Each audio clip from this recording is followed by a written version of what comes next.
What up, YouTube? Back right here in the shot again.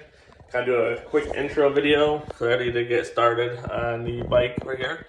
It's a 2009 Electric Glide police bike. So I'm excited, like the police handles on it that we're gonna get rid of. But anyways, this is gonna be like our next kind of like build series. Yeah, roll the intro and we'll keep talking about it. Deuces.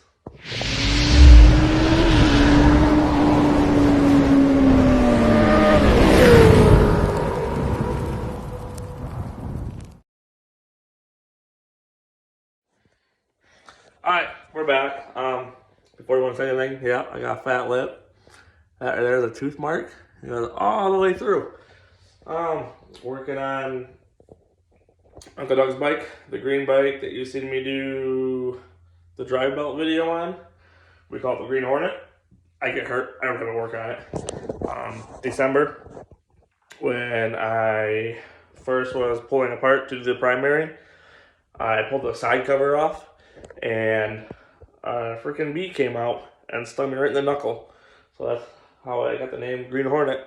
And yeah, when we put it back together, I sliced my hand open, and then I just did some little stuff to it, just basically check overs, and I broke the seat bolt screw. And yeah, I was zip tying. The tire was like flat and off the rim, so I was wrapping zip ties around it, trying to like suck it over because by myself. And I have these industrial strength zip ties that are supposed to be the, you know, the cat's meow.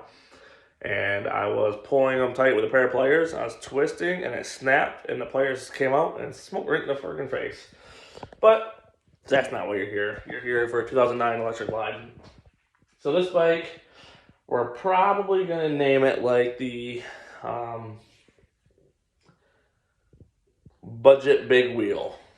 Not that it's gonna be a cheap build by any means, but we are doing a lot of cheap parts. It's not gonna be cheap because there's a lot of parts, but we're gonna do it more cost effective. Like we have a set of like Amazon floorboards, all the foot controls. The bike is getting painted. It's like right now it's like a flat, dull, grayish, silverish color, and we're gonna go with more of like a metallic silver, glossy color. We're ditching these junk factory shocks that obviously hit the saddlebags anyways, and they're leaking. With an air ride setup, just an Amazon air ride setup. It's like $360. We have a front drop kit for the front. We're doing some 2-inch drop-in springs. We're going to be doing, I believe we're going to be doing a radio and speakers. The bike is getting cammed. We're putting Feeling Reaper 574s in it. We're doing like an underglow light kit from Nasty Hogs. New windshield. We got a little Amazon wave windshield right here. That would be the outside shifter because it doesn't have a deal on it, but we're gonna be putting a heel toe shifter back on it. Brake arm. I had the peg on backwards, but yeah, we got fancy brake arm. Like I put in everything, we got some Field Moto push rods. We have the Reaper cams. So yeah, we're gonna do like a full tune-up on it. We're gonna pull the plugs out of it and junk those because you can see that they are actually going to be the factory Harley Davidson plugs from 2009. So clearly those are no good. So we got some belt play. So yeah, we're trying to go over it. There was a minor tip over, so we have a saddlebag repair. I just pulled this guy through the saddlebag. So we got this here fiberglass repair kit, and we're just going to patch it up. Like I said, in no way is this going to be an absolute show bike, by no means. But if you wanted to build a badass, you know, like perfect like bike night bike, or just something cool to go ride around on, this is gonna be the bike for you. This is going to be, I believe this will be in just about anyone's budget. What to do. It's a little more cost effective for Kurt. That's whose bike it is. Because he's doing it all at once. But if you wanted to space this stuff out, I mean, the floorboard kit, it was like $200. The windshield was, I think, $60, $50, and you get cheaper ones than that yet. I said the rear air ride was $300. The paint, I mean, if you do it yourself, you're looking probably $500-$600 in the materials. Maybe closer to $800 if you don't have anything at all. If you need to get paint gun and stuff. But yeah, so this is the bike build, and we're just gonna tear it down. And when I get tore down, we'll talk more about it. I'll show you a little bit more stuff. But yeah, until then, peace.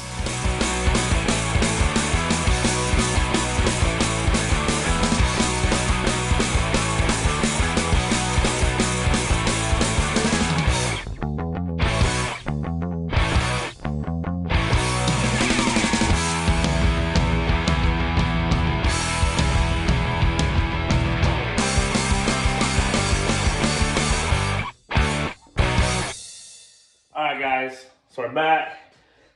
Been a few hours, but as you can see, we got a bunch of stuff off. So, yeah, going good so far, I guess. Pull apart. You can see, it definitely came a lot more than it originally was going to. Minus the cam work yet. I mean, it is getting cammed. I just don't want to open that up until we're at that part. There's no reason to have a motor open, just sat here. Partially why it came down so far. Not throwing hate, not gonna say no names. Whoever originally did the bike, they were a hack. I found all kinds of wires. There's some, that's another one. That's another one. There was just, I literally got the whole wiring harness open because there is nothing but cut wires everywhere. So that was one sign. I'm gonna go ahead and lower this down some. Even under here, I mean, cut wires, more cut wires. Everywhere I look, there's cut wires. So I gotta go through. Grant, this was a police bike, so there is going to be a lot of access wires. It's my job now to go through and determine which ones are actually just junk wires that I can go all the way back and depin them out, so there's going to be no future problems or future issues of like short to grounds, power draws, stuff like that. So that's the first major issue I've seen, and like I said, some of them were obviously for like police lights and police sirens. My brother's bike is also a Road King, so I know that there's way more wires cut than just the sirens and lights. This bike originally was an Ultra Classic, and they have it stripped down to look like a street glide. So I already know there's a plethora of wires that went to the rear tail lights due to having the stretched out fender and bags. And in that, there's only a tail light and a run light. There's no rear blinkers back there at all yet. And up to the front, there's obviously no of the passing lamps, the little fog lamps. So I know there's wires to those that are obviously cut. No reason to have them up there, just to draw power or do shorter grounds. So we gotta trace them all back and depin them. So yeah, besides for just a nasty wiring hack, I thought everything was pulled apart and powder coated. Well, later I found out when I pulled the front suspension off, it's actually just spray painted. So the forks are spray painted, these guys are spray painted, and like you can tell if you look at the top, it's all spray painted. And this guy here, also spray painted. So just the fact that it didn't take time to pull the shit off to have powder coated. I mean, powder coat don't cost literally anything. And everything was obviously painted on the bike because the forks are, I mean, where the cowbells aren't painted. On top of that, if you feel everything, you can feel overspray on everything. So I pulled it, just based off what I've seen so far, I decided it's in my best interest to take pride in what I do, and I pulled it all the way down to the point where I know no one's had done this far yet. I haven't found anything else bad yet, other than some swing arm bushings. Obviously, have a little bit of play in them, but it's a 2009, and I am going to say it's probably never been down this far. So I'm at a good point now where I know the bike has been down this far yet. And I do know the primary is getting pulled apart because we're putting a new clutch in it. I do know the cam chest is going apart because I'm putting cams in it. So I know it's going to open that up. I already know the cam chest has never been opened because the bike has factory push rods. But I don't want to open the cams up whether it's already been opened before or not. I'm going to say it hasn't been, just based on anything else I've seen so far. But now we're at the point now where I can do a bunch of cleanup on the wiring. I already detailed most of the frame except for the muddy inner fender, just because I'm tired of cleaning up dirt. I swept my floor probably 4 times today. So yeah, it's definitely a project. It came down way more than I originally thought, and it's not his fault by no means. It's not Kurt's fault. It's not the customer's fault by any means. I'm not going to charge him anything extra for this because I didn't even call him to let him know I was doing it. This is just me taking pride in what I do, and I want to show pride in my work. So that's why it's down so far. I mean, literally, that rear fender, you see, is spray foamed on the original stock fender, and it has 2 self-tappers and 1 self-tapper in the bottom. That's all that holds it on. To me, that ain't the right way of doing it. So we're probably going to come up with a little bit nicer system that, you know, I mean, if you hit a bump too hard or you drag that rear tail that sticks a mile out, I mean, if you hit that on like a speed bump or something, you're going to blow that whole fender right off. It'll be completely off your bike. And yeah, it's just mind-boggling to me. It truly is. So yeah, so like I said, we got the frame cleaned up. We're gonna do some cleanup on the wiring now. The more we get out of here, the more I can clean the battery box area. Obviously, I have to detail the motor also because it's showing its age. But besides for that, like it's honestly a really nice clean bike. It just needs finessing, a little bit extra, you know, just little stuff here and there, but it is all coming for sure.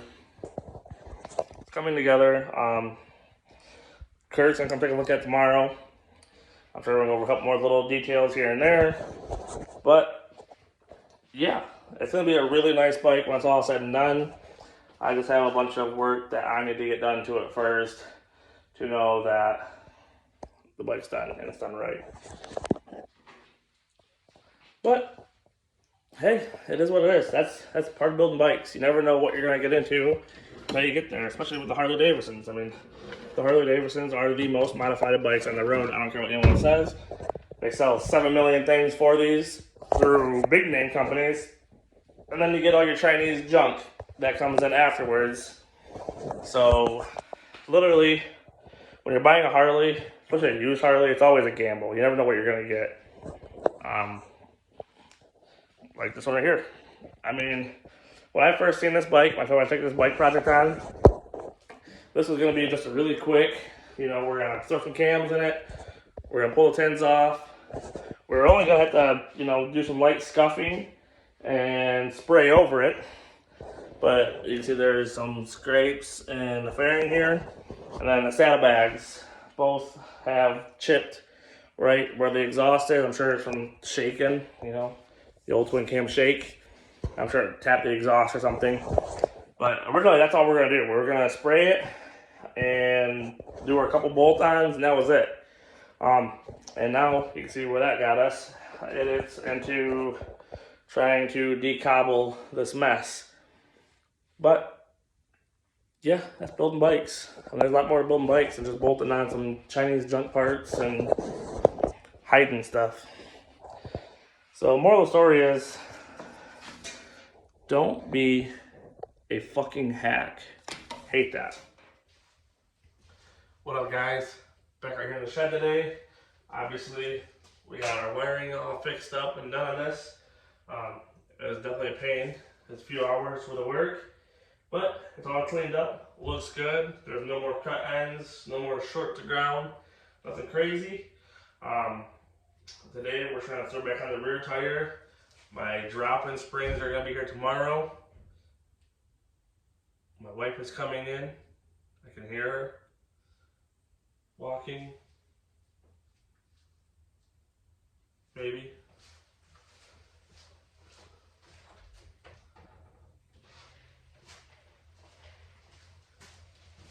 It definitely was the wife. Say hi. She's mean.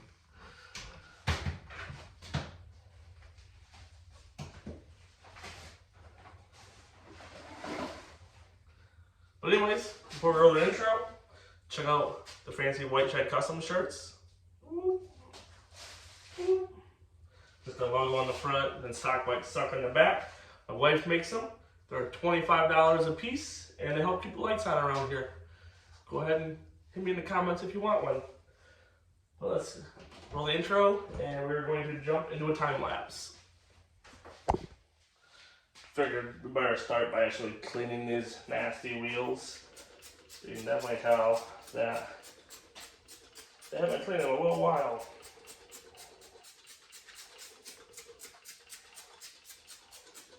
Little wizards. It's almost empty. But yeah. So, unless you guys have me on the Facebook, you guys don't know. But the stunt live build is back in action. We are buying a frame from Tin Works Fabrication down in Florida that we will be picking up at Daytona. We're in Daytona, so again, for any of my YouTube viewers or subscribers that are down in the Florida regions, go ahead and hit me up and I can bring down some white shed shirts or some stickers. And it'll be good to see you too. I mean, I love meeting people that watch the channel. It's definitely cool knowing that I can put, you know, faces with all the names that are in the comment section or that are liking the videos at least or subscribed. I definitely appreciate it. Man, these wheels are nasty. A lot of built up, just junk and like corrosion on them. But yeah, let's keep getting into it.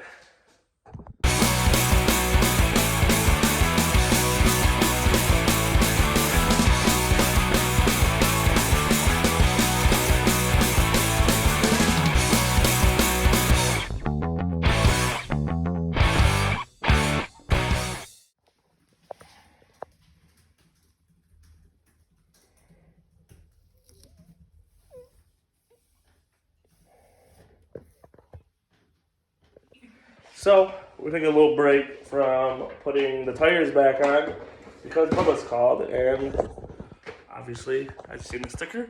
Our lowering kit came in. This is just our drop-in kit. Box. So this kit is literally just contains all the components that you need to do just a drop-in lowering kit. So we're gonna go ahead and pull our forks apart and pull the factory springs out. And we're gonna drop these bad boys in. Go And we put the washer on top, drop our next spring in with the washer, PVC pipe, cap, I believe. Pretty sure that's how it goes. We're about to find out. But yeah, let's get into it. Alrighty, so when doing this process, it's going to be good to probably have a buddy or have a set of soft jaws for the vise, which I don't have right now. But for me, I used my wife. I held onto this and she turned the cap. So now we can finish unthreading this and hopefully it don't shoot too far. Hopefully is a key. See, it's not too bad. A little bit of tension on there. There's your cap. Fun fact, on Douglas's bike, hopefully, we will be using new caps on his bike. And you can go through original garage and just the cap is taller. So that way you can slide the fork tube further down and it will lift the front of the bike.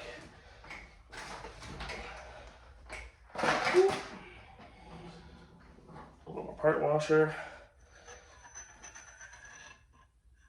Looks like a mess. So there is our spring. Whoop.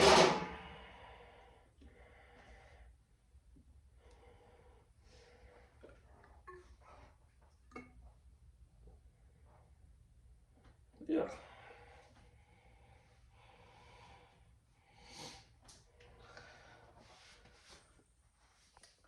Alright, so I looked it up and I didn't find very much. The instructions on the drop-in kit sucks.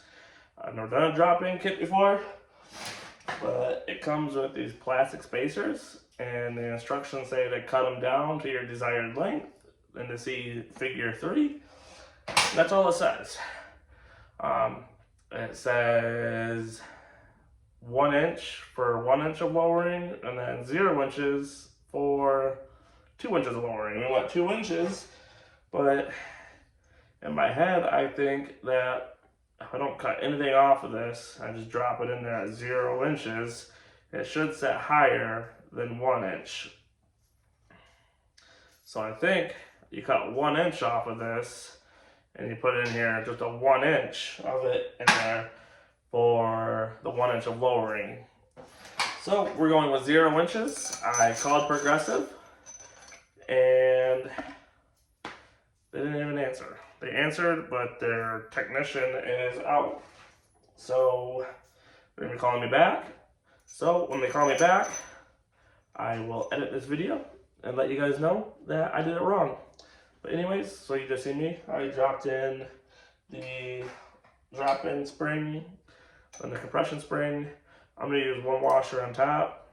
It doesn't tell me to do that. It's supposed to put the washer in between the spacers, but obviously I'm not running the spacer.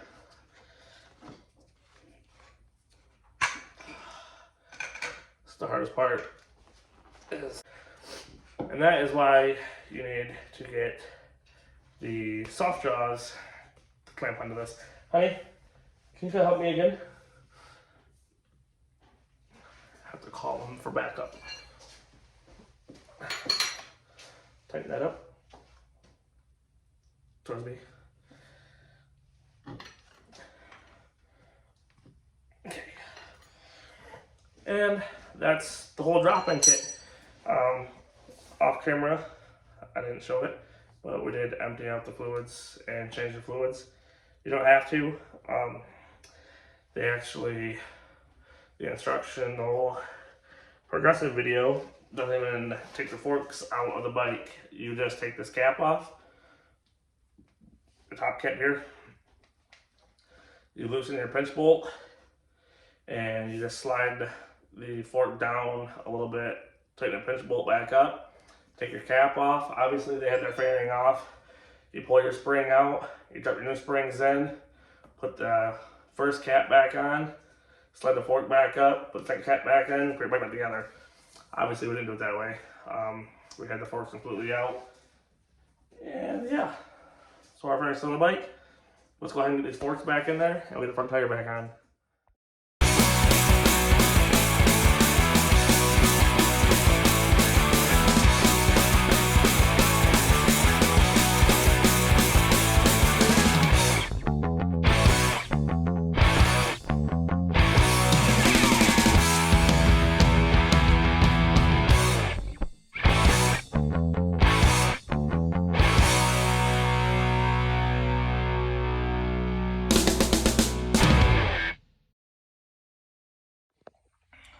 Alright, so we obviously got our wheels on now, and the front one's on. After you watch me struggle with it for a minute. But yeah, so I didn't really do an in-depth how-to on the fork legs. Basically, you're gonna need a 5/8 socket for the pinch bolt here. And then, obviously all the front wheel stuff, I'm not gonna go over all that. But you can get these fancy fork cap sockets reasonably cheap. This is a Motion Pro. I think it was like 40 bucks. And when you got your front fairing off, it's hard to see, but right there is the fork cap that you can put this guy on there. And that takes a 1-inch wrench, and you can fit the wrench in there. I don't know if you can see it or not in the time lapse, but you just barely squeeze that wrench in there to get at it. Or if you have the key, you can remove the ignition and pull this whole piece off, and it's way easier. If not, you can unbolt it, and you get just enough flex out of the plastic trim piece to get your wrench in there and get those off. But it's back together. This is probably be the last video on the budget big wheel for a little bit, because we have another bike to work on. But that's about it for this here video. It's kind of another short one, but yeah. Like you can see, we got the rear end back together. These are just temporary shocks. They are not staying on the bike. It's just to make it movable, to get it off the lift today. So we're waiting on a couple more little odds and ends for the rear suspension kit. And like I said, it's getting the whole rear air ride. But yeah, so I don't think we got the full weight of the front on yet, because the rear is blocked up. But once we get it, I'm gonna get those blocks out, and we'll get it on the ground over here, and we'll do one more quick look at it just to see how much it really drops it. Alright, so I got it off the lift, and as you can see, I don't know if the video doing any justice or not, but that front is slammed down. That's factory setup. And the rear yet, this is still with a 21-inch wheel, so this wheel and tire is actually bigger, don't get on the bike, from the factory, and it's still nosing down. So we may end up having to add like an inch of that PVC spacer, the spacer right here. Oh. We have to cut that down to 1 inch and put back in there. But I won't know that until I get the fender and get the fender back on it and cycle the suspension. But it looks killer. But that's where we're gonna wrap things up today. So yeah, make sure to like and subscribe on the videos. Go ahead and share them with your friends, share them with your grandma. And yeah, keep the shiny side up. Not on no tins, but if I did, they'd be facing up. And stay classy. Later, guys.